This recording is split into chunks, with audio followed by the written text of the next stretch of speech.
Greetings, Internet. Welcome to Aaron Plays, and I hope you're doing fantastically well. Welcome back to my playthroughs of Into the Woods by GMT Games, which is the Battle of Shiloh in 1862. There has been a hiatus. I have been unwell. I am on the path to recovery. But if you occasionally hear a slight croak in my voice, yeah, I've had a particularly annoying, frustrating cough, but I'm back. Um, when we left it last time, we were up to episode 44. Let me double check my book or do. Yeah, no, this is the pile of paperwork you accumulate when you're playing one of these games. But this one here, yeah, we've done episode 44, so this will be episode 45. Where we left it last time, we were doing Heineman's multiple activations, and when I think we're about to start Hurlbut's, who's a Union officer. So, yeah, as I say, I'm back. I've been not too well, which has affected my not only the ability to talk to you guys, but my enthusiasm to actually play these games because they are rather complex. The brain's been like, blah, blah, blah, blah. But we're back, and hopefully I will pop these in once every 2 days. Again, I know I did something for once every day because I had nothing else on the channel, but hopefully other things will be getting back to. So without any furthers, let's get down to the map and see what is going on. Okay, so there's the Kepi with the that's not Hurlbut. I do apologise if I mispronounced his name earlier. Hurlbut, and his 4th Division of the Army of Tennessee. And it's his activation. He's one of the reserve formations or formations at the back, and he's been given mission brigade options earlier in the actual 8 a.m. turn. And talking about the 8 a.m. turn, I have a feeling we're getting very close to the end. A, there's not many chips by the looks of it in the actual Kepi, and B, most of the formations have had their activations on the on these charts here. Okay, the AM pools are getting pretty full. So there's not that much left to go. So let's get that out of the way and let's see what Mr.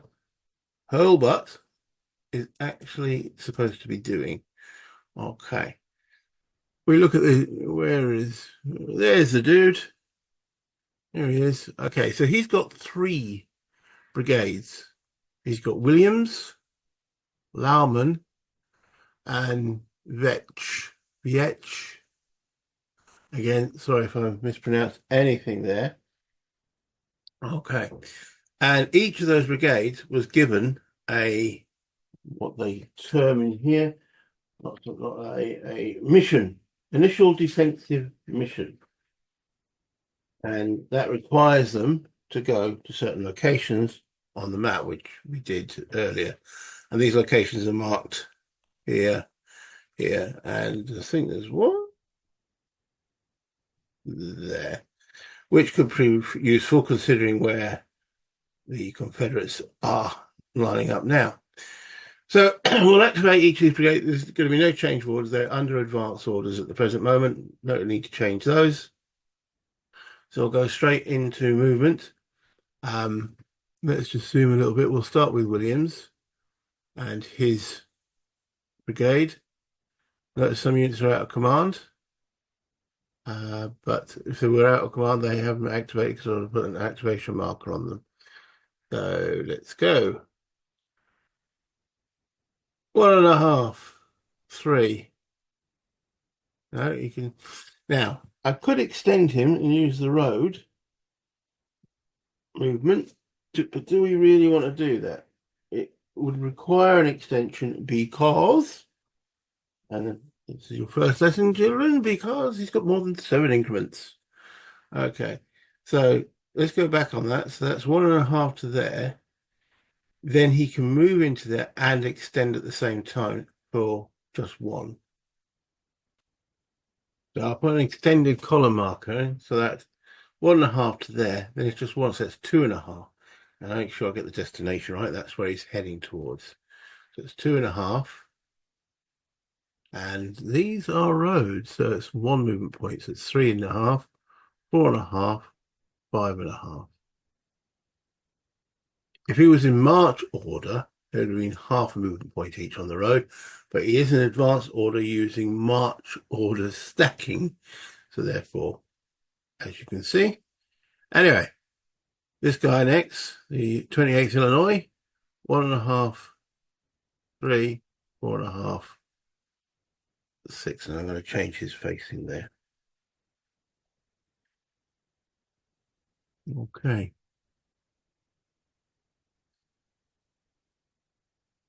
1.5, facing, 3, 4.5, 6, and then 1, 2.5, 4, 5.5. Okay, and then Williams himself. I'm going to keep the little 3 on him to show where he's meant to be going to, which are marked, as I say, on the battlefield itself as an aide-memoire. Right, so that's Williams' brigade complete. Now, this battery here and this cavalry, they got the yellow stripe, so they're part of Hurlbuts, but they're independent at the present moment. So the artillery can move and then be assigned later, and same with the cavalry, although it can be classed as an, it's got 2 units there. Ooh, as an independent brigade of his division. So that's with the artillery. Moving to the road is 3, and then moving along the road for artillery is 1. That's 3 to there. 4, 5, 6,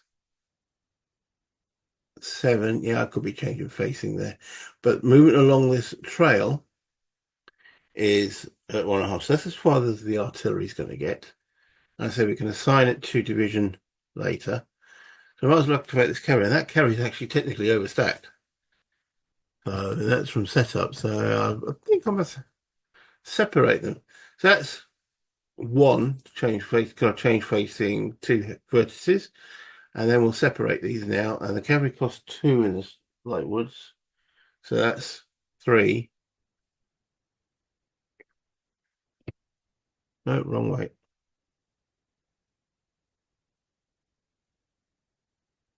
4, 5, 6, 7, 8, 9. All heading towards that crossroads. These are big regiments. No, wrong way again. So I actually need to see, yeah, 1, 2, 3, 4, 5, 6, 7, 8, 9.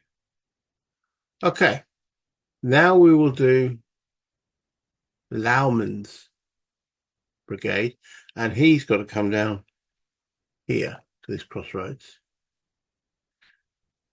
So that'll be 1, 2, again, big regiments.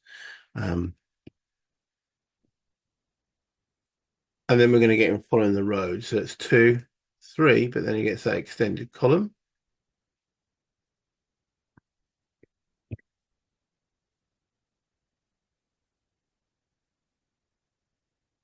4, 5, 6.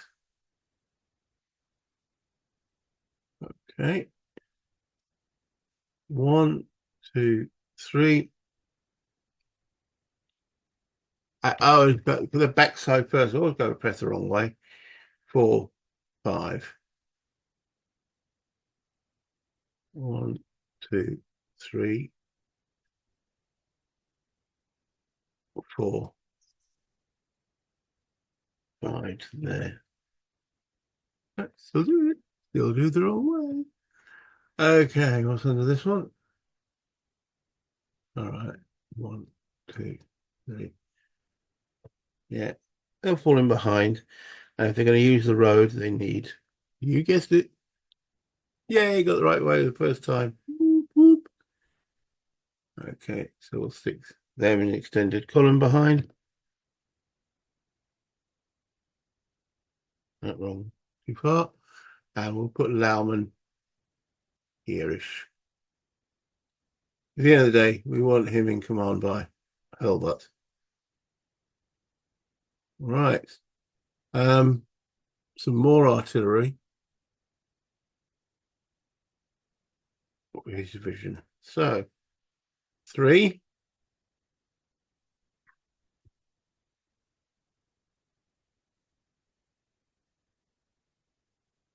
4, 5, 6, 7,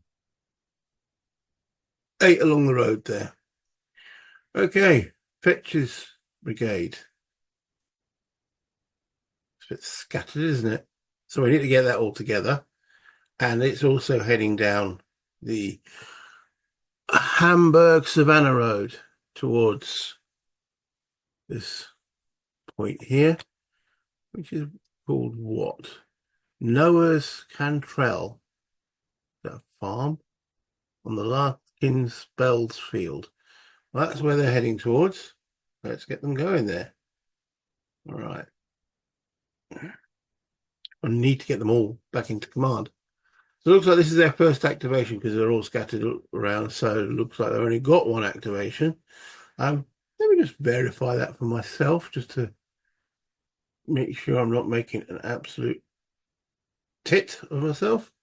Right, so Hurlbut is where? There he is. Okay. So there's 3 markers that were not involved. So he's only got the one. Well, there you go. His efficiency was 1. Now, even out of command units, the minimum activations they'll get is 1. Hence why these out of command guys are moving at the same time. And hence why at the beginning, right at the beginning, when I said, oh, have they activated before? The answer is no. I've now double checked.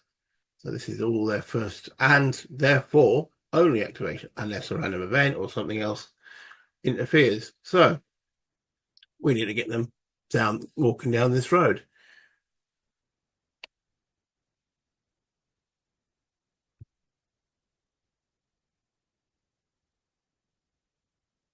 That's 1, 2.5, 4.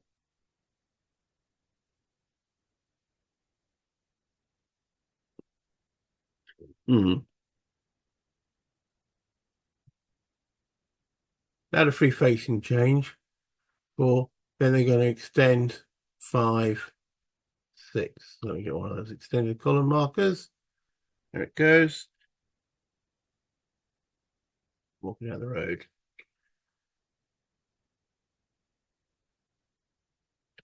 Unit. Free facing change. 1.5, 3. 4.5, 6. And again, free facing change.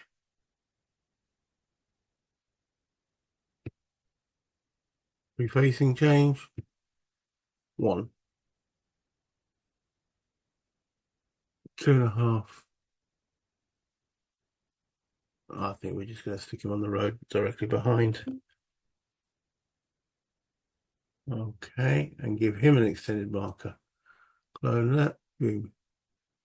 Doesn't seem to be any artillery around here that belong to them.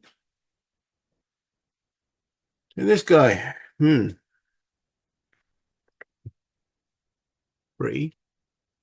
1, 2.5, 4, 5.5.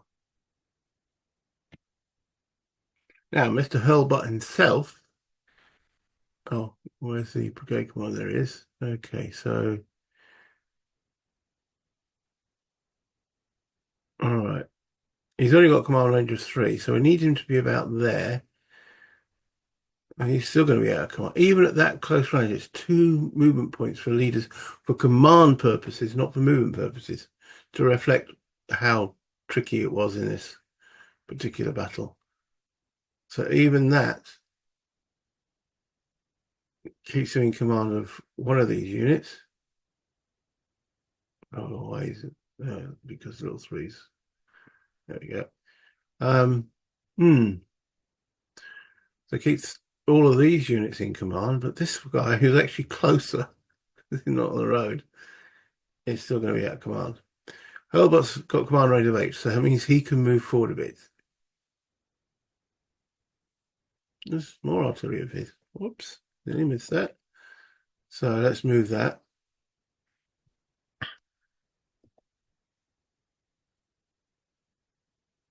That's 2. Then it's moving along the trail.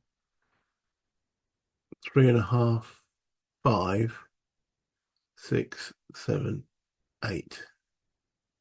Where's he going? Oh, there's the river. Okay. So he wants to keep all of those brigade commanders in command. Probably the best place for them would be about there. So that's 1, 2, 3, 4, 5 for Williams. 1, 2, 3, yeah. And then 1, 2, 3, 4. So all of his actual units are in command. I'm going to put an activation 1 on just on him. The only one that might not be here is his cavalry. Is a bit too far, but they're already marked as out of command, so that'll probably stay. And remember, they are all heading to either here. Let's see, that's actually a good point. I moved the cavalry towards here, but should I have rolled for them independently for this out of command defensive missions? It says Hurlbut's brigades. That's probably yes, because it's independent. It's classed as a brigade. So let me actually roll for them. Okay, so they're meant to be heading towards the intersection of the Hamburg, Purdy, and Eastern Corinth roads, S4210. I got them going towards the right place. I obviously knew that straight away. Whoa! I know what I'm doing. Yeah, I better give them a yellow 3 marker as well. I'll just do it on one of the units. Don't have to mark every single unit. The cavalry's a brigade, that's all. They don't have an independent brigade commander. The other thing that I should put on them, though it's not really directly affecting things at this distance, are advanced markers to show that they are. Oh, let me clone that. Each brigade is under an advance. That way, when I reshoot this or do a shoot of this video again, I know what I'm doing. Okay, so that's Hurlbut. I keep calling him Hurlbut. Sorry, dude. Can't even find him now. There he is. Hurlbut, not Hurtlebut. Hurlbut. Hurlbut. I'm glad he doesn't activate too often, therefore I can't make that mistake repeatedly, can I? Good. Okay, that's them done. So there's the kepi. Let me get the union marker up again. There we go. Bring that down there. Bring that. That's him completed. Draw in the next chit. Flip that. Oh, unassigned Army of Tennessee. Now that is a good point, because I have been missing some unassigned Army of Tennessee. So I might do their multiple moves, because they have had, well, let me see how many they've had. Efficiency of 2. Yeah. So they've actually technically got 2 activations, and I have missed some units. So let's do those now. Okay, so finding some union unassigned units is not particularly easy. They're not sort of like, whoa, this is an unassigned unit. So I mean by digging into the order of battle that you find certain units. And these 2 here are unassigned, but they cannot leave the Pittsburgh landing field until 10 a.m. They can move within that field. And keeping that in mind, I think I'll just move these away from about two activations that it comes off. That shows the reinforcement area. There's nothing directly threatening them at present. So and once 10 a.m. arrives, they can be assigned to any brigade. So let's just move them there. That's going to be two activations worth. Um, and other than that, there's this artillery. That's in a good location. There's no point moving that, and I don't even know if I can. Magruger. I mean, it could be better labelled, is what I'm trying to say here. That things can, they've got the nice little notes for each of the units, but I don't know, it doesn't stand out enough for me. Now, is that my graphs? Battery may move one hex per activation within Pittsburgh Landing or field boundary hexes only, including any facing changes. The unit moves, including more than one vertex, it may not fire. Well, so it can't really move out of Pittsburgh Landing. It might as well stay there. It's covering anything that approaches up along that river. So, I think pretty much everything else I've assigned. I can't really see anything that's like sort of sitting there going, I'm not doing anything. Hello. Uh, you can see there's a lot of active engagement around here. There's no unassigned units as such. So I think that will do for the unassigned. If I have missed something, can you put it in the comments? Because obviously it can happen. I make mistakes. And the next chit is drum roll. Clark. Now, I think that's his last activation. Let's have a look. That'll be under the Confederate. Clark. Where is Clark? There he is over here with Polk. Polk's got an efficiency of 2. Clark's already had 2. He got bolstered, didn't he? There's why there's only 1 down there. Yeah, he got bolstered. So therefore, it'll be Clark's last activation. Let's have a look what Clark is about to do or could do. He's down over here. There he is, coming up the road. I think they need to stay in advance order. I mean, just okay. So we've got a little decision to make. We could start launching it. Spain's field, right, currently under Union control, is worth 5 VP at the end of the 8 a.m. turn. Ooh, guess what's coming up soon? So we need to get these. I mean, okay, they're touching a tit end here, but they need to get into that field. Now, do we actively want them to engage with Miller's brigade now, even though they're still marching up the road, or do we get them ready to go for it next turn? So they can make this field contested, therefore no one gets the VPs. I cannot see them taking, because Miller's brigade is still pretty intact, got some good artillery and support. So I just think we need to put some units in there to contest that field, so therefore the Union doesn't get 5 VP for it. So yeah, I think that's what we'll do. We'll contest the fields rather than try and take it, because Clark's division is definitely not set up for an attack.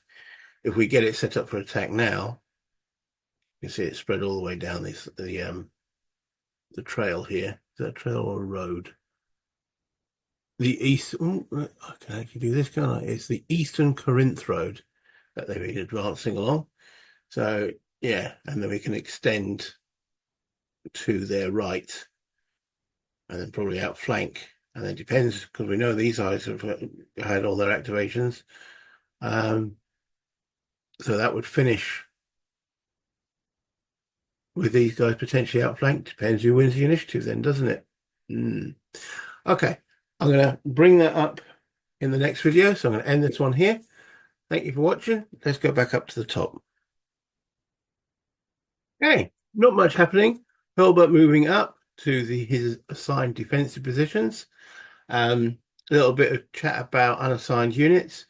But yeah, and Clark upcoming in the next video. So, as I say, sorry for the delay on getting back to these. there wouldn't have been pleasant listening, I'll tell you now. So, but I'm back. Let's move forward. And I hope you enjoyed the video. If you could do the YouTube, like, subscribe, and any comments much appreciated. All helps the channel. And yeah, until next time then. Bye, Internet.